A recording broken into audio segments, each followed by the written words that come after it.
Okay, Assalamualaikum warahmatullahi wabarakatuh. Selamat malam semua. InsyaAllah pada malam ini saya akan bentangkan menceritakan tentang sedikitlah iaitu berkenaan dengan hukum mat. Okey, hukum mat kita sambung video yang hari itu. So hari ini insyaAllah saya akan menerangkan sedikit berkenaan dengan hukum mat iaitu mat lin. Mat lin. So insyaAllah saya akan ambil contoh daripada surah Al-Quraisy. Saya akan bacakan surah Al-Quraisy, iaitu surah Al-Quraisy mengandungi 4 ayat yang diturunkan di Makkah, iaitu surah Makkiyah. Okay, surah yang ke-106 dalam Al-Quran. Okay, InsyaAllah. So saya akan bacakan surah Al-Quraisy dan juga mengeluarkan hukum berkenaan dengan hukum mad lin. A'udzu billahi minasyaitonir rajim.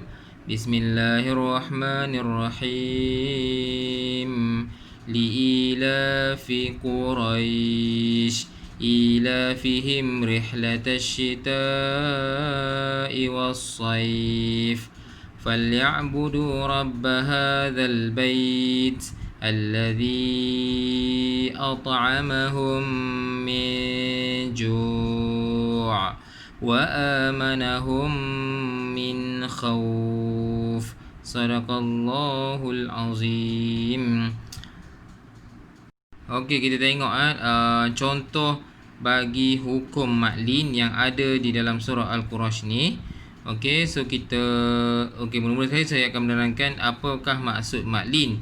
Lin maksud dia lembut. Maksud dia lembut lah. Lin bukan nama perempuan. So kalau lin ni nama perempuan pun, perempuan lah, mesti sifat dia seorang lembut. Okey. Kemudian hanya berlaku pada 2 huruf sahaja, iaitu huruf ya dan juga waw. Iaitu waw sukun ataupun waw dan ya sukun. Okey, sebelum 2 huruf tersebut mestilah berbaris fathah, yakni baris di atas, dan selepasnya terdapat 1 huruf yang berbaris.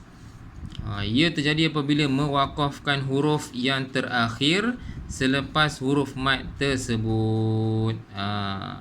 Okey, dia dibaca dengan kadar 2, 4 ataupun 6 harakat ketika waqaf ataupun ketika nak berhenti.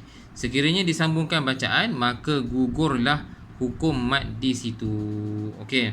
So saya akan beritahu hukum mad lin ni dia ada 2 keadaan lah, dia ada 2 situasi. Yang pertama, dia duduk di tengah-tengah ayat, dan yang kedua dia duduk di hujung ayat. Yakni apabila duduk di hujung ayat ni, apabila kita nak berhentilah ataupun mewakafkan perkataan tersebut. Okey, dan perkataan tu mesti ada huruf mad yang tadi, iaitu 2 huruf waw sukun atau ya sukun.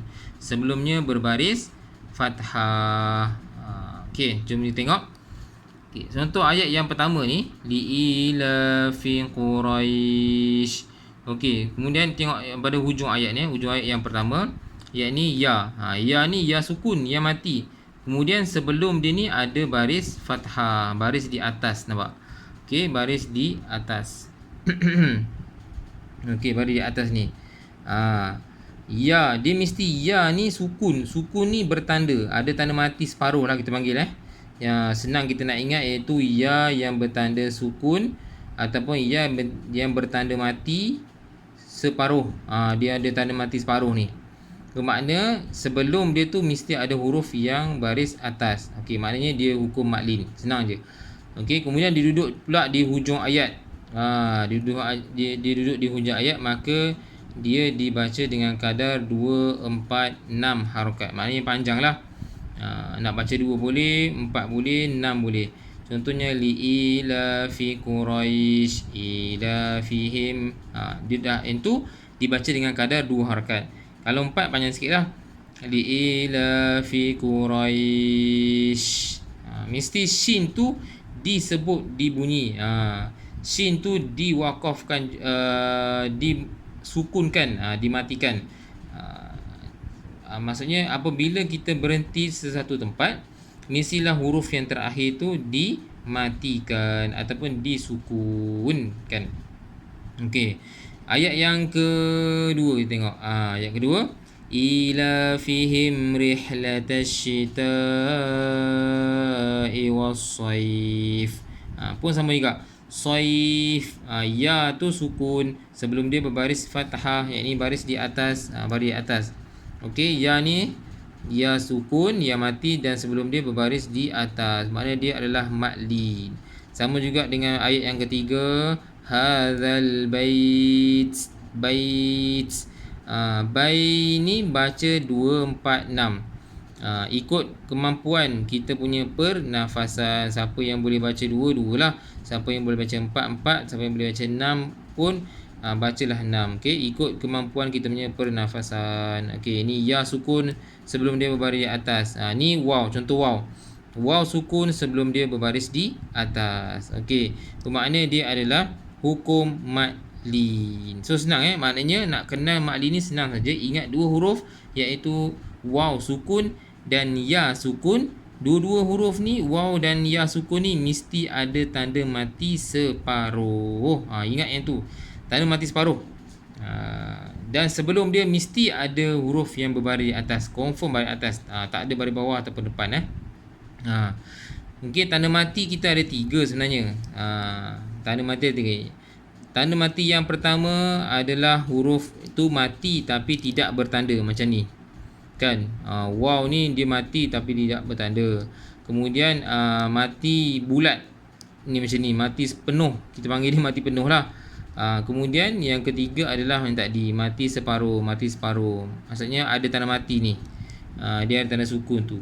So nanti insya-Allah saya akan terangkan apakah maksud yang tanda mati, 3 tanda mati tu. Ada tanda mati penuh, yang bulat tu ada tanda mati separuh, kemudian ada tanda dia huruf tu sukun ataupun mati tapi dia tidak bertanda. Okey. Nanti saya akan ceritakan tentang berkenaan dengan alamat ataupun tanda-tanda sukun lah. Okey, insya-Allah sahabat, mudah-mudahan dan kita dapat memanfaatkan bacaan berkenaan hukum tajwid, kerana hukum tajwid ni adalah wajib kita baca apabila membaca Al-Quran.